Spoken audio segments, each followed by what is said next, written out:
Everyone. First of all, I welcome all of you to this accountancy class.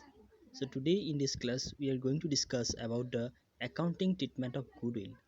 So আজি আমি এই ক্লাছটোত আমি গুডউইলৰ কেনেকৈ আমি একাউণ্টিং ট্ৰিটমেণ্ট কৰিম বা আমি গুডউইলটো কেলে একাউণ্টিং ট্ৰিটমেণ্ট কৰিব লাগে চ' আমি সেই বিষয়ে আমি ডিছকাছ কৰিম চ' আমি জানো যে ফাৰ্ম বা বিজনেছ অৰ্গেনাইজেশ্যনবিলাকৰ যিটো গুডউইল এটা জেনেৰেলি কি হয় এছেট হয় যিটো আমি ইনটেঞ্জিবল এছেট হয় যিটো আমি দেখা নাপাওঁ কিন্তু যদিও আমি দেখা নাপাওঁ কিন্তু গুডউইলে আমাৰ কি কয় ফাৰ্মখনৰ চেলছটো ইনক্ৰিজ কৰি দিয়ে ফাৰ্ম এখনৰ চেলছটো ইনক্ৰিজ কৰে আৰু যেতিয়াই ফাৰ্ম এখনৰ চেলছটো ইনক্ৰিজ হয় তাৰ লগতে ফাৰ্মখনৰ প্ৰফিটটো ইনক্ৰিজ হৈ যায় চ' সেইটো কাৰণে আমি ক'ব পাৰোঁ যে গুডউইল কি হয় এটা ইম্পৰ্টেণ্ট ইনটেঞ্জিবল এছেট হয় ফাৰ্ম এখনৰ কাৰণে চ' সেইটো কাৰণে আমি কি হয় গুডউইলটো আমি একাউণ্টিং ট্ৰিটমেণ্ট কৰিব লাগে অ'কে চ' আমি গুডউইলৰ একাউণ্টিং ট্ৰিটমেণ্টৰ বিষয়ে চাই লওঁ যে আমি একাউণ্টছত গুডউইলক আমি কেনেকৈ ট্ৰিটমেণ্ট কৰিম বা কেনেকৈ আমি কনচিডাৰ কৰিম বা কেনেকৈ আমি ট্ৰিট কৰিম গুডউইলক চ' আমি মেইনলি দুটা ৱেত আমি গুডউইলৰ একাউণ্টিং ট্ৰিটমেণ্ট কৰিব পাৰোঁ এটা কৈছে যে goodwill account does not appears in the books so' কি হয় আমি একাউণ্টছত গুডউইল একাউণ্টখন শ্ব' নকৰিবও পাৰোঁ আমি একাউণ্টছত গুডউইল একাউণ্টখন শ্ব' নকৰিবও পাৰোঁ অন দ্য আদাৰ হেণ্ড কি কৈছে যে goodwill account appears in the books so' আমি মেইনলি এই দুটা একাউণ্টিং ট্ৰিটমেণ্ট কৰিব পাৰোঁ চ' আমি যেতিয়া গুডউইলৰ ট্ৰিটমেণ্ট কৰিম একাউণ্টছত গুডউইলৰ বিষয়ে আমি ৰেকৰ্ড কৰিম তেতিয়া আমি কি হয় গুডউইল একাউণ্টখন আমি একাউণ্টছত এপিয়াৰ নকৰিবও পাৰোঁ মানে গুডউইলত আমি একাউণ্টিঙত আমি গুডউইলৰ একাউণ্টখন শ্ব' নকৰিবও পাৰোঁ that means does not appear আৰু অন দ্য আদাৰ হেণ্ড আমি গুডউইল একাউণ্টখন একাউণ্টছত আমাৰ বুকছ অফ একাউণ্টছক that means books of accounts মানে আমি বেলেঞ্চ শ্বীটৰ কথা ক'ব পাৰোঁ বেলেঞ্চ শ্বীটত আমি গুডউইল একাউণ্টখন শ্ব' কৰিব পাৰোঁ চ' মেইনলি এই দুটা কি হয় আমাৰ একাউণ্টিং ট্ৰিটমেণ্ট হয় এটা হ'ল আমাৰ এপিয়াৰ নকৰিব পাৰোঁ আৰু আনটো হ'ল যে এপিয়াৰ আমি কৰিব পাৰোঁ চ' কিন্তু আমি মষ্ট অফ দ্য কেচেছ আমি কি কৰোঁ সদায় গুডউইল একাউণ্টখন এপিয়াৰ কৰোঁ আমি গুডউইল একাউণ্টখন একাউণ্টছত এপিয়াৰ কৰোঁ কিন্তু যেতিয়া আমাৰ কুৱেশ্যন আহিব গুডউইল একাউণ্টখন একাউণ্টছত এপিয়াৰ কৰা নাই বা এপিয়াৰ কৰা আছে তেনেকুৱা ধৰণৰ কুৱেশ্যন আহিব পাৰে কিন্তু এটা কথা মনত ৰাখিবা যেতিয়া গুডউইল একাউণ্টখন ইন দ্য বুকছ অফ একাউণ্টছত এপিয়াৰ কৰা আছে বুলি কুৱেশ্যনটো দিব চ' তাত কি হ'ব সদায় বেলেঞ্চ শ্বীটত গুডউইল এমাউণ্টটো দিয়া থাকিব এইটো কথা মনত ৰাখিবা যে যেতিয়া goodwill account appears in the books দিয়া থাকিব কুৱেশ্যনটোত যে তেতিয়া সদায় গুডউইল একাউণ্টখন বেলেঞ্চ শ্বীটত শ্ব' কৰা থাকিব কিন্তু আমি যদি নাম্বাৰ ওৱান যিটো ৱে হয় সেইটো যদি চাওঁ যে goodwill account does not appear in the books যদি গুডউইল একাউণ্টখন বুকছ অফ একাউণ্টছত এপিয়াৰ কৰা নাই বা শ্ব' কৰা হোৱা নাই বুলি যদি কয় তেতিয়া বেলেঞ্চ শ্বীটত আমাৰ গুডউইল একাউণ্টখন দিয়া নাথাকে গুডউইলৰ ওপৰত কোনো ইনফৰ্মেশ্যন দিয়া নাথাকিব অ'কে চ' মেইনলি আছিলে এই দুটাই আমাৰ ৱে হয় একাউণ্টিং ট্ৰিটমেণ্ট হয় চ' আমি যদি চাওঁ যে when the goodwill account does not appear in the books যদি গুডউইল একাউণ্টখন বুকছ অফ একাউণ্টছত যদি এপিয়াৰ কৰা নহয় ডেট মিনছ বেলেঞ্চ শ্বীটত যদি এপিয়াৰ কৰা নহয় তেতিয়া একাউণ্ট ট্ৰিটমেণ্ট কি হ'ব তেতিয়া আমি গুডউইলৰ কাৰণে কোনো ধৰণৰ এণ্ট্ৰি দিব নালাগে no' entry for raising goodwill account খুলিবৰ কাৰণে আমি কোনো ধৰণৰ এণ্ট্ৰি দিব নালাগে আৰু কি হয় যেতিয়া এপিয়াৰ কৰা নহয় যে goodwill account not shown in the balance sheet আৰু বেলেঞ্চ শ্বীটতো দেখুওৱা নহয় চ' আমি গম পাম যে আমি ক'ব পাৰোঁ যদি আমাৰ বেলেঞ্চ শ্বীটত গুডউইল একাউণ্টখন দেখুওৱা নাই যদি আমাৰ বেলেঞ্চ শ্বীটত গুডউইল একাউণ্টখন দেখুওৱা নাই চ' আমি ক'ব পাৰোঁ যে গুডউইল একাউণ্টখন কি হয় ইন দ্য বুকছ অফ একাউণ্টছত এপিয়াৰ কৰা নাই এপিয়াৰ হোৱা নাই অ'কে যদি আমাক কোৱা হয় যিটো পইণ্ট ট্ৰিটমেণ্ট নাম্বাৰ 2 যিটো goodwill accounts appears in the books যদি গুডউইল একাউণ্টখন বুকছত দেখুওৱা হয় বা শ্ব' কৰা হয় তেতিয়া কি হ'ব যে entry for raising goodwill account দেখুওৱা মানে আমাৰ বেলেঞ্চ শ্বীটত কি হয় গুডউইল এমাউণ্টটো শ্ব' কৰি থাকিব এছেট চাইডে অ'কে চ' ফাৰ্ষ্ট যেতিয়া আমি কি কৰিব লাগিব entry for raising goodwill account যে গুডউইল একাউণ্ট খুলিবৰ কাৰণে আমি এণ্ট্ৰি দিব লাগিব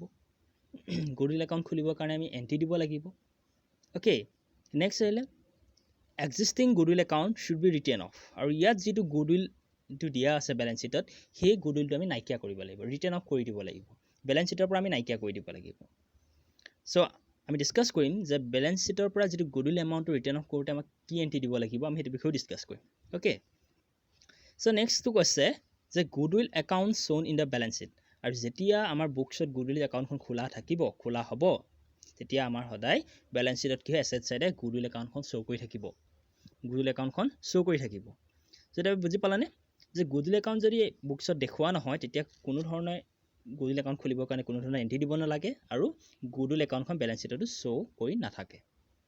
অন দ্য আদাৰ হেণ্ড আমি যদি ছেকেণ্ড যিটো ট্ৰিটমেণ্টৰ কথা যদি কওঁ যে goodwill account appears in the books, তাত কি হ'ব, গুডউইল একাউণ্ট খুলিবৰ কাৰণে এণ্ট্ৰি দিয়া হয়, তাত এণ্ট্ৰিটো একাউণ্টছত ৰেকৰ্ড কৰা হয়।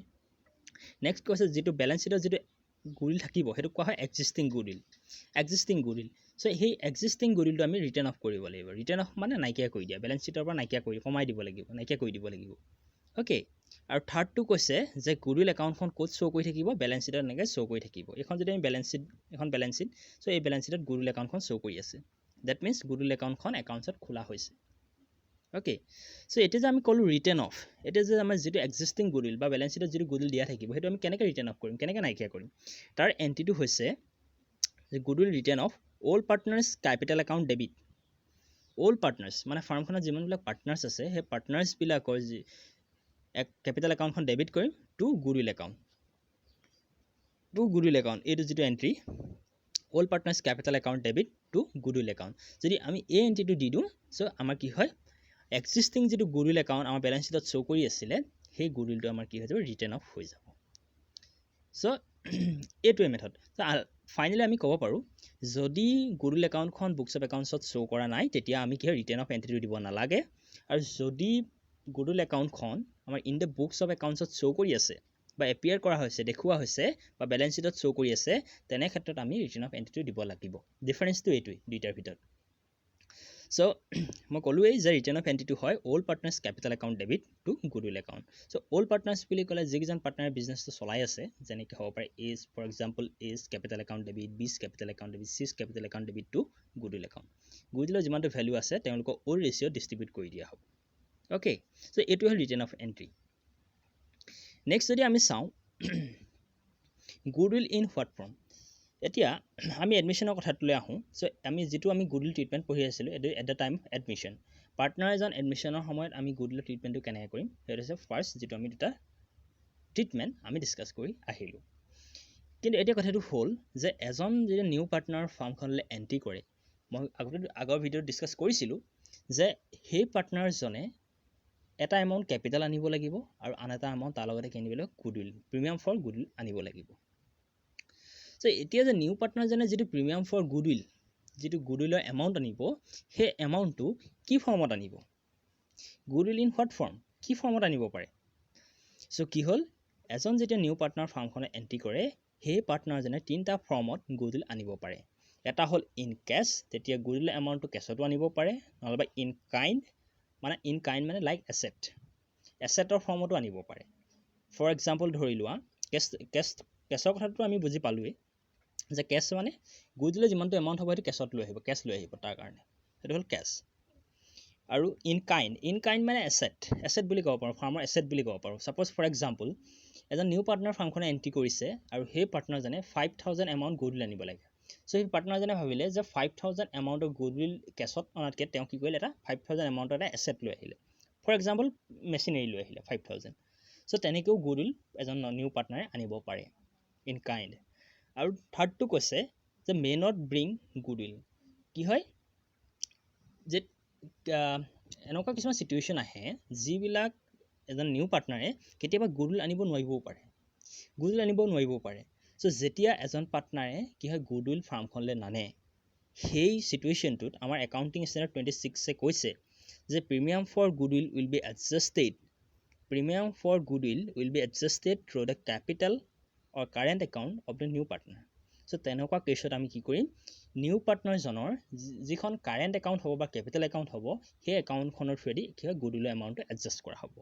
এতিয়া কেনেকৈ এডজাষ্ট কৰা হ'ব, চ' তাৰ যিটো এণ্ট্ৰি আহে যে যেতিয়া এজন পাৰ্টনাৰে কোনো ধৰণৰ এমাউণ্ট গুডউইলৰ কাৰণে নানে তেতিয়া কি কৰা হয়, নিউ পাৰ্টনাৰজনৰ যিখন কাৰেণ্ট একাউণ্ট বা কেপিটেল একাউণ্ট, আমিতো অলৰেডি ডিছকাছ কৰিছোঁ কেতিয়া কাৰেণ্ট একাউণ্ট হয় কেতিয়া কেপিটেল একাউণ্ট আমি ইউজ কৰোঁ একাউণ্টিঙত। চ' আমি অলৰেডি ডিছকাছ কৰি আহিছোঁ। চ' কাৰেণ্ট একাউণ্ট বা কেপিটেল একাউণ্টখন আমি কি হয় নিউ পাৰ্টনাৰ্ছৰ লগত এডজাষ্ট কৰিব লাগে। চ' ইয়াত এডজাষ্ট কৰা এণ্ট্ৰিটো হৈছে যে নিউ পাৰ্টনাৰ্ছ কাৰেণ্ট বা capital account debit to old partners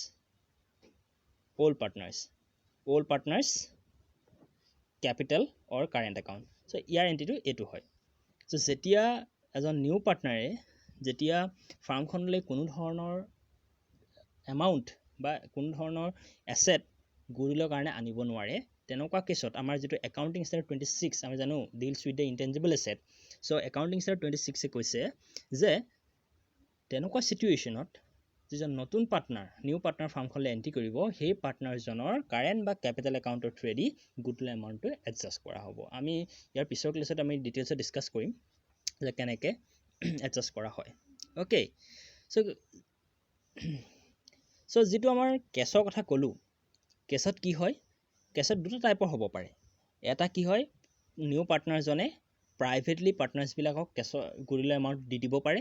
on the other hand নহ'লে কি কৰিব পাৰে, সেই নিউ পাৰ্টনাৰজনে ফাৰ্মখনৰ থ্ৰুৱেদি অ'ল্ড পাৰ্টনাৰ্ছকেইজনক গুডউইলৰ এমাউণ্ট দিব পাৰে।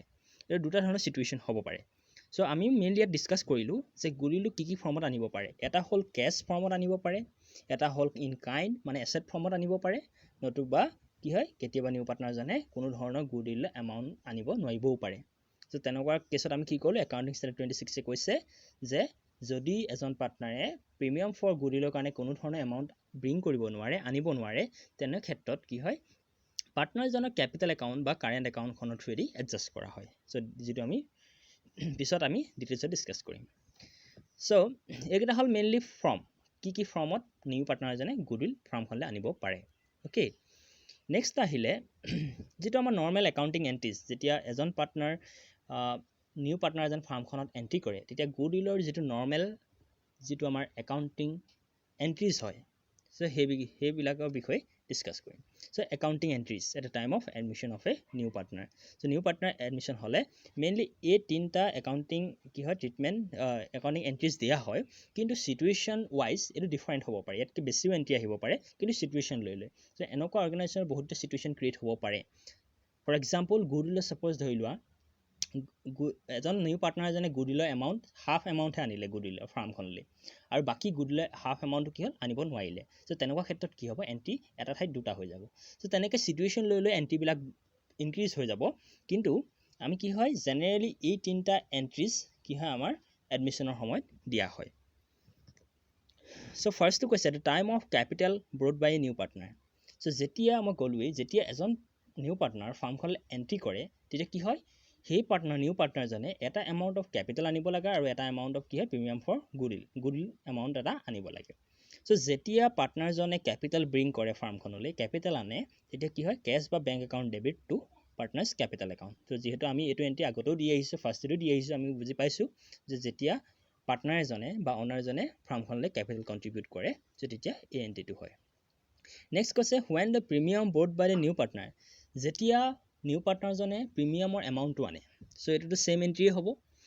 দিট means cash or bank account debit. Premium এমাউণ্টটো কোনে আনিব, পাৰ্টনাৰজনে, আৰু কাক আনি পেলাই কোনে পাব প্ৰিমিয়াম এমাউণ্টটো, বিজনেছে পাব। চ' বিজনেছে যেতিয়া পাব সেইকাৰণে কেছ আৰু বেংক একাউণ্ট ডেবিট হৈ যাব। এণ্ড টু কিহৰ এগেইনষ্টত আহিছে এমাউণ্টটো, to premium for goodwill account. Premium for goodwill account, গুডউইলৰ কাৰণে এমাউণ্টটো দিছে, চ' সেইকাৰণে cash account debit to premium for goodwill account. Next আহিলে when transferring the premium amount to the all partners বা sacrificing partners হ'ব লাগিছিলে এইটো। this is the sacrificing partners হ'ব লাগিছিলে, sacrificing partners হ'ব লাগিছিলে এইটো। to the sacrificing partners, যেতিয়া প্ৰিমিয়ামৰ এমাউণ্টটো আনিলে ফাৰ্মলৈ, আৰু সেই প্ৰিমিয়ামৰ এমাউণ্টটো কাক দিয়া হ'ব, অ'ল্ড পাৰ্টনাৰ্ছকেইজনক বা ছেক্ৰিফাইজিং পাৰ্টনাৰ্ছকেইজনৰ কথা ক'ব পাৰোঁ আমি। যোনে ছেক্ৰিফাইচ কৰিছে সেই পাৰ্টনাৰকেইজনক এমাউণ্টটো দিয়া হ'ব। চ' যেতিয়া গুডউইল এমাউণ্টটো ফাৰ্মখনলৈ অহাৰ পিছত যেতিয়া ছেক্ৰিফাইজিং পাৰ্টনাৰ্ছবিলাকলৈ এমাউণ্টটো দি দিয়া হয় বা ট্ৰান্সফাৰ কৰি দিয়া হয়, তেতিয়া এণ্ট্ৰিটো কি হয় যে প্ৰিমিয়াম ফৰ গুডউইল একাউণ্ট কি ট্ৰান্সফাৰ কৰিব, প্ৰিমিয়াম এমাউণ্টটো কাৰ মাজত ডিষ্ট্ৰিবিউট কৰিব, প্ৰিমিয়াম এমাউণ্টটো ছেক্ৰিফাইজিং পাৰ্টনাৰ্ছৰ মাজত। বিকজ যেতিয়া নিউ পাৰ্টনাৰজন ফাৰ্মখনত এণ্ট্ৰি কৰিছিলে, তেতিয়া কি হয় আমাৰ অ'ল্ড পাৰ্টনাৰ্ছকেইজনে এটা পৰ্চন, তেওঁলোকৰ প্ৰফিটৰ এটা পৰ্চন ছেক্ৰিফাইচ কৰিছিলে। চ' যিহেতু তেওঁলোকে ছেক্ৰিফাইচ কৰিছে, তেওঁলোকক ছেক্ৰিফাইজিং পাৰ্টনাৰ্ছ বুলি ক'ব পাৰি। চ' জেনেৰেলি যিটো এপ্ৰপ্ৰিয়েট ৱৰ্ড হয়, এইটো ছেক্ৰিফাইজিং পাৰ্টনাৰ্ছ হয় গুডউইলৰ ক্ষেত্ৰত। বিকজ যোনকেইজনে ছেক্ৰিফাইচ কৰিছে সেইকেইজন পাৰ্টনাৰহে তাৰ কি হয় এমাউণ্টটো পাব। অ'কে, চ' ফাৰ্মখনলৈ অহাৰ পিছত কি হয় যিটো গুডউইল এমাউণ্ট আহিলে ফাৰ্মখনলৈ সেই গুডউইল এমাউণ্টটো ছেক্ৰিফাইজিং পাৰ্টনাৰ্ছবিলাকৰ মাজত ডিষ্ট্ৰিবিউট কৰি দিয়া হ'ব কোনটো ৰেচিঅ'ত ডিষ্ট্ৰিবিউট কৰা হ'ব যিটো ৰেচিঅ'ত পাৰ্টনাৰ্ছকেইজনে ছেক্ৰিফাইচ কৰিছে সেই ৰেচিঅ'টো ডিষ্ট্ৰিবিউট কৰা হ'ব চ' সেইটো কাৰণে premium for goodwill account debit to sacrificing partners capital account or current account in the sacrificing ratio okay so mainly এই তিনটা আমাৰ জাৰ্নেল এন্ট্ৰি মেইনলি এই তিনটা জাৰ্নেল এন্ট্ৰি আমাৰ কাৰণে ইম্পৰ্টেণ্ট আৰু মই কৈছোৱেই যে সিচুৱেশ্যন ৱাইজ সিচুৱেশ্যন লৈ জাৰ্নেল এন্ট্ৰিবিলাক ইনক্ৰিজ হ'ব পাৰে বাঢ়ি যাব পাৰে চ' আমি যেতিয়া আমি প্ৰেক্টিকেল কৰিম তেতিয়া আমি তাত ডিছকাছ কৰি যাম okay so that's all for today thank you